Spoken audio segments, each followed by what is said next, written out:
geral de recursos humanos. Já o gestor de linha, o chefe direto, né, ele vai cuidar da equipe dele própria, né, tomar decisões sobre os seus subordinados, executar algumas das ações de RH, cumprir as metas de recursos humanos, alcançar os resultados e cuidar da tática, ou seja, cuida mais operacional ali. Tática e operações. Me dá somente alguns segundos que eu vou te mostrar um passo a passo de como construir uma loja que vende operações. Vamos ver como isso pode ser cobrado na tua prova. Nas organizações modernas, os departamentos de gestão de pessoas têm centralizado serviços tais como recrutamento, seleção e treinamento, de modo a garantir mais efetividade em suas práticas e resultados para as demais unidades de uma organização. Pessoal, ele está falando de organizações modernas e dizendo que o departamento de pessoal, departamento de gestão de pessoas, tem centralizado. Isso aqui está errado, porque ele tem descentralizado. Hoje ele está numa função de staff. Quem tem responsabilidade é o gerente de linha. Então, por isso, gabarita a questão errada. Vamos lá dar uma olhada, então, de como mudaram esses modelos de gestão de pessoas e como isso pode ser cobrado na tua prova. Então, um conceito básico, e aí volta a falar, isso existem diversas classificações, e eu vou trazer aqui algumas que são mais cobradas em prova, e vocês vão ver que boa parte delas fala das mesmas coisas. A mais simplesinha e a mais básica é essa aqui, que fala que teve o departamento de pessoal, que é aquele departamento mais burocrático, digamos assim, né? Mais antigo, mais tradicional. Tem um foco mais em papelada, em controles, e tem uma postura reativa. O que é uma postura reativa, pessoal? Não está muito focado no futuro, está mais apagando incêndio. Então tem um problema, o cara vai lá e resolve o problema. Então, fulano está dando problema, manda o cara embora.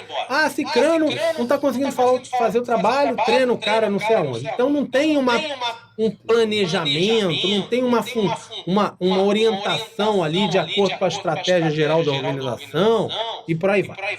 Tá?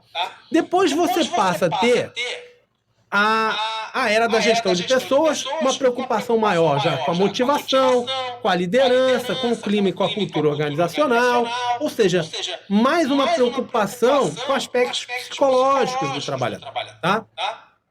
E, por fim, a gestão estratégica de pessoas, que além de você ter esse foco também no aspecto psicológico, você tem uma preocupação em alinhar todos aqueles processos de gestão de pessoas, todas aquelas atividades, aos objetivos estratégicos da organização. Ou seja, você atrelar o teu trabalho ali no setor de RH, nos teus processos de recursos humanos, à estratégia da empresa. Tá? Então, beleza, departamento pessoal, passou para a gestão de pessoas e passou para a gestão estratégica.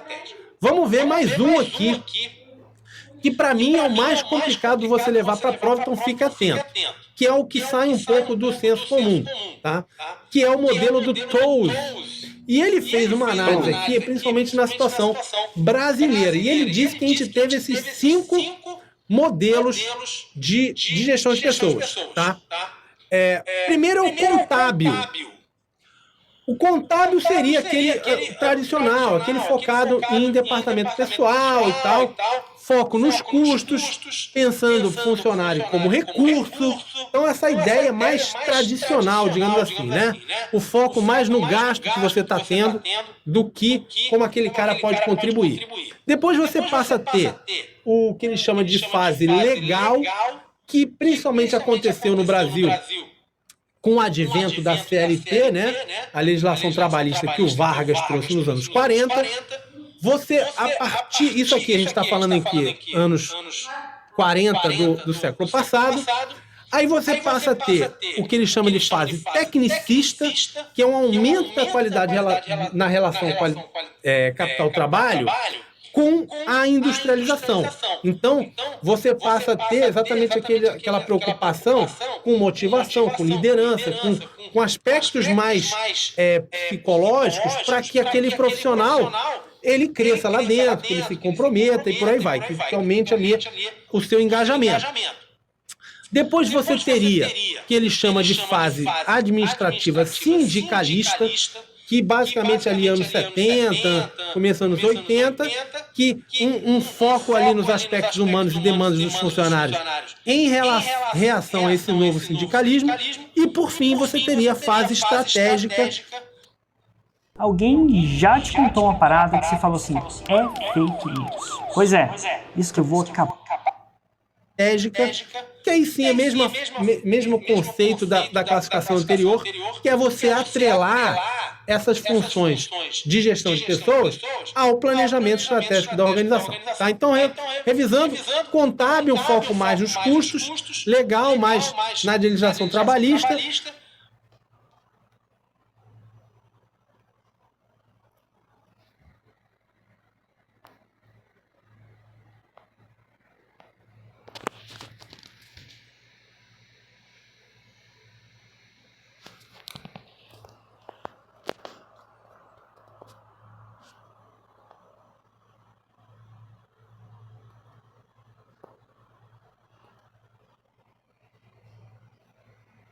já na tecnicista, você tem uma melhoria na qualidade do relacionamento com os profissionais, um foco aqui nos sindicatos, na reação ao novo sindicalismo e a fase moderna, a fase estratégica.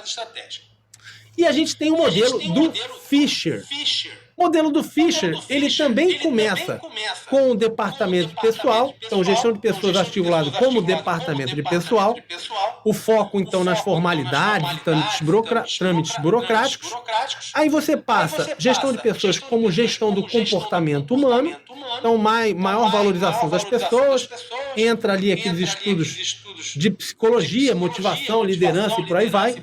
Você passa ao modelo estratégico de gestão de pessoas, que é a gestão de pessoas alinhada à gestão estratégica, fazendo ela entre o perfil dos colaboradores atuais e a visão de futuro, e ele acrescenta essa gestão de pessoas por competências, que é um modelo realmente moderno, atual, de gestão de pessoas, que é você focar nas vantagens competitivas que a gestão de pessoas pode te trazer e como desenvolver as competências necessárias para atingir os resultados estratégicos. Beleza? Então vamos lá ver uma questãozinha, como é que isso pode ser cobrado na tua prova. A administração de pessoal, uma das fases do processo de evolução da gestão de pessoas, tinha finalidade de conferir qualidade à relação entre o capital e trabalho e operacionalizar os serviços de recursos humanos. Pessoal, aqui a questão não deixa claro de qual classificação ele está pegando, mas, de qualquer forma, está errado, porque a administração de pessoal passa uma ideia aqui, daquele departamento de pessoal, tá? E não tinha por finalidade conferir qualidade à relação entre capital e trabalho. A administração pessoal, aquele departamento de pessoal tradicional e tal, o foco era o quê? Era no custo. Era em papelada. Não era em motivar mais, em ter mais qualidade de vida, em liderar mais os funcionários e por aí vai, tá? Então, o gabarito é a questão errada. Vamos lá para outra classificação que divide a gestão de pessoas em três modelos. O modelo instrumental, aquele modelo que vê a gestão de pessoas como uma questão técnica, sustentada na racionalidade. Então, estabeleceu aqueles instrumentos técnicos e métodos de gestão de pessoas que a gente conhece, os processos, né? Recrutamento e seleção de pessoas, treinamento e desenvolvimento, avaliação de desempenho, gestão da remuneração. E, obviamente, ele busca alinhar os objetivos individuais, organizacionais e da sociedade. O conflito é visto como algo disfuncional, deveria ser evitado. As decisões são tomadas na alta cúpula, ou seja, lá em cima na organização, e vê os empregados como recursos necessários para atingir os objetivos e busca conformidade, ou seja, que eles sigam ali as regras.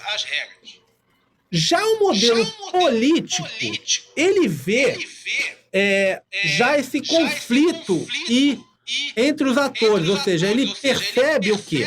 Que o conflito, ele faz parte, digamos assim, ele é algo que existe ali na gestão de pessoas. As pessoas são vistas como atores que buscam atingir seus objetivos e nem sempre têm as necessidades alinhadas ali à organização. Você tem que buscar integrar, negociar esses interesses, achar uma solução negociada, um pacto político, que eles chamam, entre os trabalhadores e a organização, e ele tem essa visão da organização como um processo de construção social, reconhecimento do conflito, que o conflito existe e que você teria que ter participação e flexibilidade ali para que a gestão de pessoas funcione. E, por fim, você tem um modelo estratégico de gestão de pessoas que busca aí sim o alinhamento entre as práticas da área de gestão de pessoas aos objetivos estratégicos e, obviamente, você teria todos aqueles instrumentos de planejamento estratégico, missão, visão, valores, objetivos, que eles deveriam nortear as...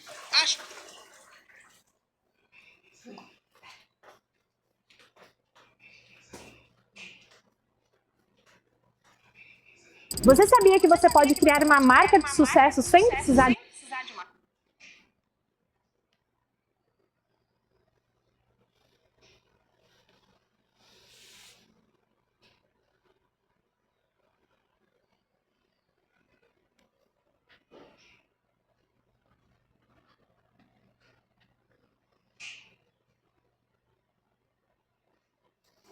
uma fábrica?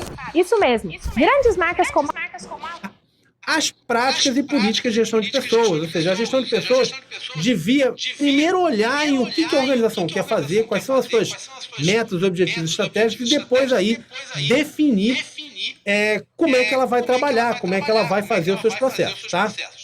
Então, esse modelo, obviamente, imagina que os profissionais têm que ter uma formação ampla, e a responsabilidade pelos processos de gestão de pessoas não pode estar só no pessoal de RH, que isso tem que ser descentralizado, que é a visão mais moderna de gestão de pessoas que a gente tem. Beleza? Vamos para a questãozinha aqui. Atividades de recrutamento e seleção, treinamento e desenvolvimento, avaliação de desempenho e gestão da remuneração compõem o leque de atuação de uma área de gestão de pessoas orientada pelo modelo político. Pessoal, modelo político é aquele modelo que diz que as pessoas são atores. Vem para mim aqui. Modelo político é aquela ideia que você tem uma construção social dentro da organização, que você tem um conflito inerente entre o capital e o trabalho, digamos assim, entre os empregados e a organização, e que você tem que ter um pacto político para que a organização tenha sucesso, negociar porque os interesses são divergentes. Não é isso que a questão está falando. A questão está falando do modelo instrumental, aquele modelo mais antigo que foi o que desenvolveu recrutamento, seleção, avaliação de desempenho, esses instrumentos, esses processos de gestão de pessoas que a gente tem até hoje. Tá? Então vamos voltar aqui. A gente está falando então do modelo instrumental.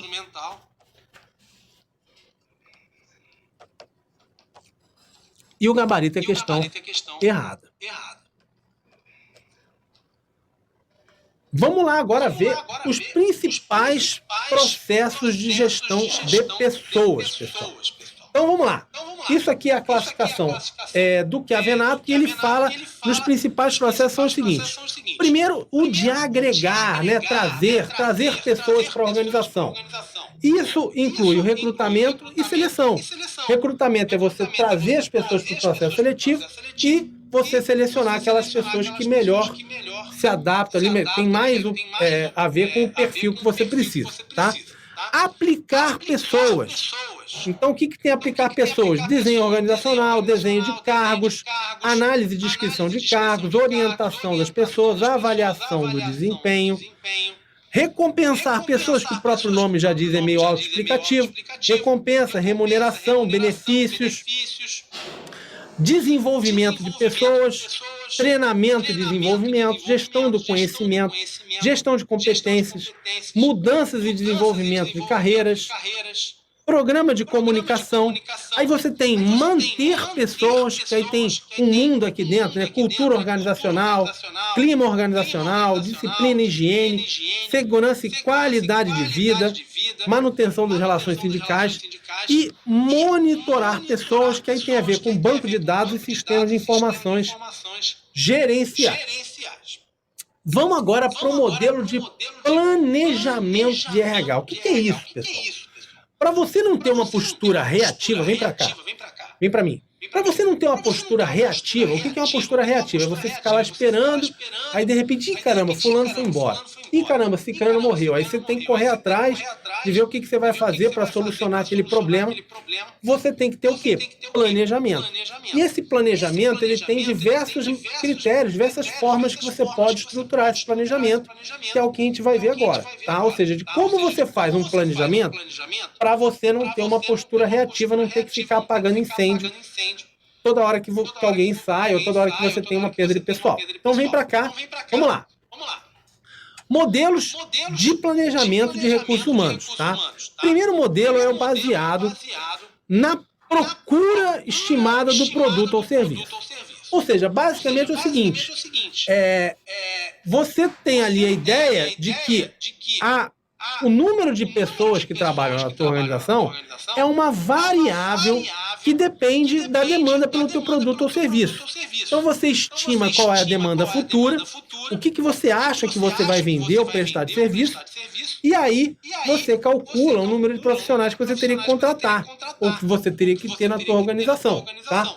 Obviamente, naturalmente, esse é um modelo limitado, porque ele leva em consideração só a demanda do produto e serviço, não leva em consideração diversos outros fatores. Estratégia dos concorrentes, tendência de consumo, greves e por aí vai, tá? Outro modelo é o baseado em segmentos de cargo. Também é um modelo bem operacional,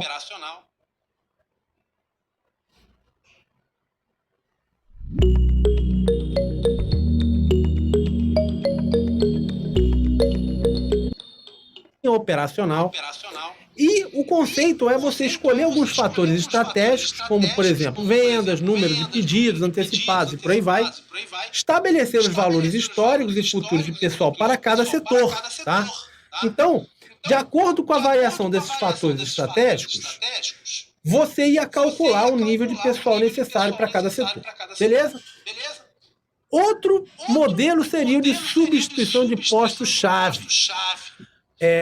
Essa substituição de postos-chave é um pouco mais avançada, porque você teria analisar aquele organograma ali daquela organização, ou seja, ver quais seriam aquelas posições-chave onde você não poderia ficar sem ninguém, né? Lugares que são mais centrais ali para a tua estratégia, e você já mapearia o seu atual ocupante e os potenciais substitutos que você poderia ter. Ou seja, se aquele fulaninho aqui sair, de repente você já tem ali mapeado quem é que você pode aproveitar ali naquela posição. Tá entendendo? E, obviamente, você construiria um plano de carreira e as possibilidades de crescimento profissional de cada um dentro daquela estrutura. Facilita o planejamento de treinamento e desenvolvimento, porque você já vai treinando esses carinhas aqui, ó, para que eles possam substituir um dia o chefe e dá mais transparência nesse processo de evolução. As pessoas já ficam sabendo qual é o processo ali de subir na organização, tá? Outro modelo é o baseado no fluxo de pessoal. É um modelo que busca, como o próprio nome diz, controlar o fluxo de pessoas entrando e saindo daquela organização. É um controle meio quantitativo, não é muito atual isso fazer, não. Só funciona realmente em cargos mais básicos, mais operacionais, mais repetitivos e tal, mas não serve para quando a gente pensa em cargos mais altos, mais complexos, tá? Então, basicamente, é um controle contábil, controle quantitativo. Então, imagina que você tem ali uma fazenda. Vem para mim aqui.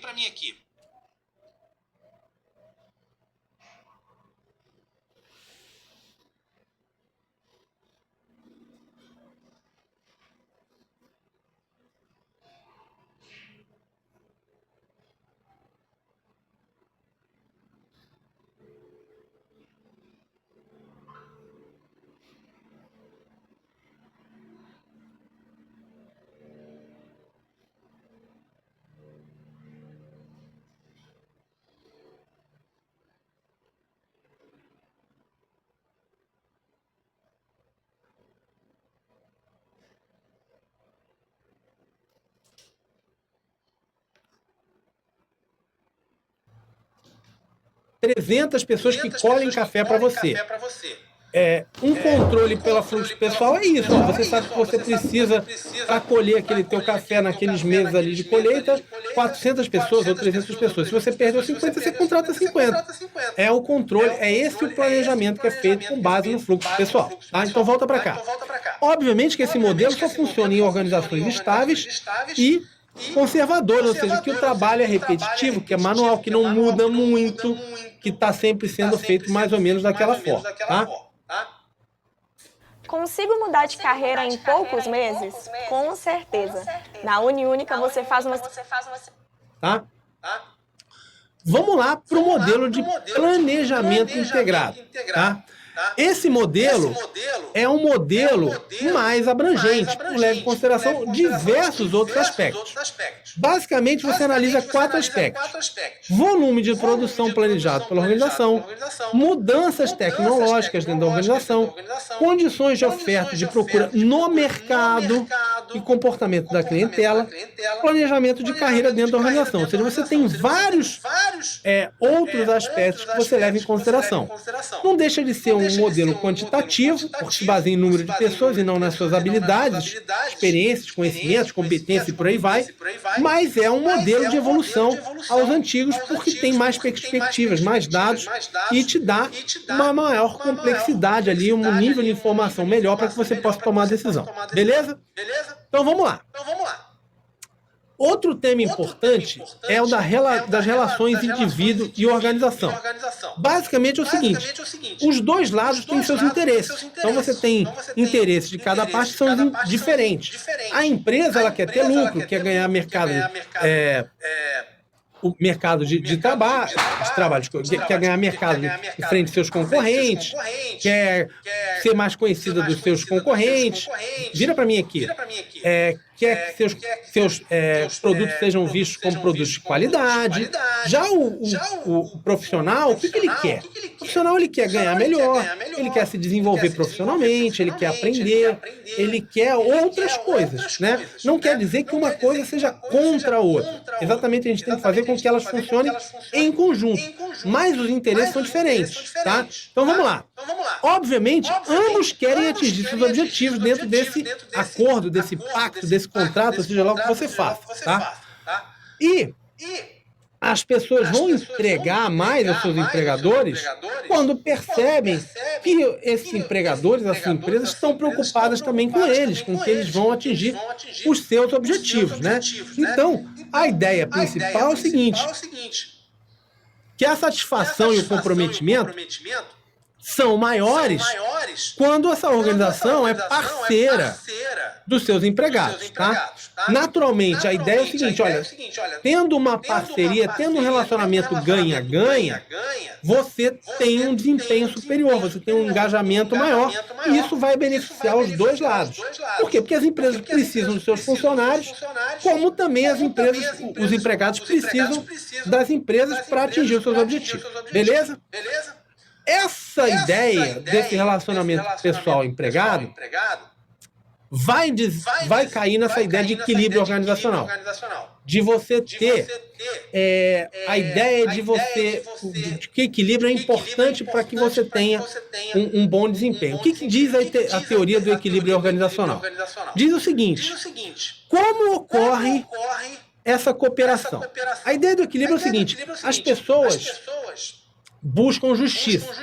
Então, se o cara acha que ele está recebendo, que o que ele recebe está de acordo com o que ele entrega, ele acha que beleza, tá ok. Se isso for visto como inadequado, ele vai ficar desmotivado. Então vem para mim aqui. O que diz a teoria do equilíbrio organizacional? Que a entrega do que você faz, do empregado, ela tem que estar relacionada, ela tem que fazer sentido, ser justa, ser vista como justa com o que a empresa te dá. Isso funciona não só em relação ao que eu faço e o que eu recebo, mas em relação ao que acontece não só no mercado de trabalho, mas em relação aos seus colegas também. Então vamos imaginar uma situação. Eu faço uma atividade e tem um coleguinha do meu lado que ele ganha a mesma coisa que eu, faz a mesma coisa que eu, beleza. Vamos imaginar que ele faça a mesma coisa que eu e ganhe o dobro do que eu ganho. Pô, aquilo ali já te gera um negócio. Pô, como é que pode? Eu faço a mesma coisa que ele, eu sou tão capacitado quanto ele, a gente faz o mesmo, entrega a mesma coisa e ele recebe muito mais do que eu. Isso causaria desmotivação, baixo engajamento e o cara vai acabar saindo da organização. A mesma coisa acontece, por exemplo, em funções semelhantes, o cara sentir que o mercado de trabalho paga muito mais em outra organização. O que vai acontecer com o tempo? O cara vai sair e vai procurar outro trabalho em outra empresa, concorda? Então, a ideia do equilíbrio organizacional, volta para a tela, a de que essa relação de troca deve ser adequada, tá? Então você teria, de acordo com o equilíbrio organizacional, você ter um equilíbrio entre o que o cara entrega e o que ele recebe, tá? Então ele vê a organização como um sistema de comportamentos sociais interrelacionados, numerosas pessoas, eles recebem recompensas em troca das contribuições que fazem, eles manterão suas participações sempre que os incentivos. Nós 4 nos juntamos, Érico Rocha, Thiago Nigro, Ladeira, Bruno Perini, para fazer a maior que eles recebem sejam iguais ou superiores às contribuições que eles oferecem, né, que são exigidos, e as contribuições, ou seja, a entrega do trabalhador, o trabalho dele é utilizado pela organização para que ele consiga oferecer uma recompensa interessante, possível, e a organização só continuará existindo enquanto essas contribuições forem suficientes para que as pessoas fiquem satisfeitas, ou seja, para que elas continuem achando que esses incentivos são legais, são suficientes para que as pessoas continuem trabalhando. Beleza? Vamos lá para uma questãozinha aqui. O relacionamento indivíduo-organização é marcado por trocas e reciprocidade. Percepções individuais favoráveis acerca da reciprocidade do relacionamento indivíduo-organização estão associadas positivamente à satisfação e ao comprometimento afetivo no trabalho. Tá certo, pessoal? Tá certo. Ou seja, se você acha que aquela organização ela é parceira, ela está te tratando de maneira justa, correta, que ela diga assim, está do teu lado, que vocês dois estão ali trabalhando, o teu trabalho é valorizado, isso daí vai ser positivo, vai te fazer ficar mais motivado, mais engajado, com certeza, né? Então, vamos que vamos. Gestão do pessoal terceirizado. Pessoal, isso é muito comum. Hoje em dia, a gente ter terceirização, não só em empresas privadas, mas também no setor público. Hoje em dia, aliás, quem não trabalha no setor público, muita gente não sabe, mas o setor público já tem muita terceirização. Atividade de suporte, de apoio, segurança, limpeza, muitos profissionais ali que atuam na parte de suporte já são terceirizados, tá? Basicamente, a ideia principal da terceirização é de você transferir algumas atividades que façam aquilo ali, por exemplo, no caso, vamos imaginar segurança. Você passa o serviço de segurança da tua organização para alguém que tenha essa atividade como atividade fim, liberando aquela empresa para se concentrar no que ela faz. Ou seja, vamos imaginar um órgão público, um ministério. O business dela, o negócio do ministério não é fazer segurança própria. Então ele contrata alguém que saiba fazer isso melhor do que você e você fica focado só no que seria o teu negócio principal, tá? Agora, qual é o problema na prática? Muitas vezes você tem gente trabalhando ali naquele locus de trabalho, gente, no caso, vira para mim aqui, no caso, servidor trabalhando com terceirizado. Isso é muito comum, tá? Então você tem ali, às vezes, por exemplo, você está ali num órgão, num setor, tem o cara ali que às vezes de TI, que não é um cara servidor da organização, é um cara que é contratado da empresa de TI que presta serviço. Então você tem às vezes ali um profissional que está ali, um consultor contratado, ou é alguém que é de uma empresa terceirizada, trabalhando no mesmo ambiente, trabalhando em conjunto com servidores contratados, no caso do setor público, e no caso do setor privado, os servidores, os funcionários que efetivamente têm vínculo empregatício com aquela organização. E aí você tem o seguinte, como é que você faz esse relacionamento? Como é que você envolve, engaja esses profissionais, né? Volta para cá. Você tem, então, muitas vezes uma discriminação desse terceirizado. E esse terceirizado fica desmotivado. Se você for olhar pela prática, a área legal, digamos assim, diz o seguinte, que quem tem que mandar e motivar e tudo isso tem que ser a empresa dele lá, de que, por exemplo, no setor público tem muito isso, que você não tem que ter subordinação, de que o gestor público, se tiver algum problema, tem que relatar ao contratante. Mas isso aqui que a gente está falando é de gestão de pessoas, não é da área legal. Na área legal, qual é a conclusão que a gente tem? Que só vai funcionar se ambas as empresas forem atuar para motivar esse cara, criar um ambiente de trabalho que ele possa trabalhar direito, que ele possa ser valorizado, que ele possa atingir o seu potencial. Então, não adianta a empresa contratante achar que não vai dar nem bola, digamos, que não é problema dela, digamos assim, lidar com o pessoal terceirizado, tá? E que você tem que estar ali em contato também com a empresa contratante, ou seja, as duas empresas têm que tentar envolver e engajar aquele trabalhador terceirizado. Nesse canal eu vou ter um vídeo falando sobre como que você pode aumentar, beleza? Dá uma olhada no que você vai aprender durante o intensivão de JavaScript. Na primeira aula, no dia 13 de outubro, a gente vai aprender a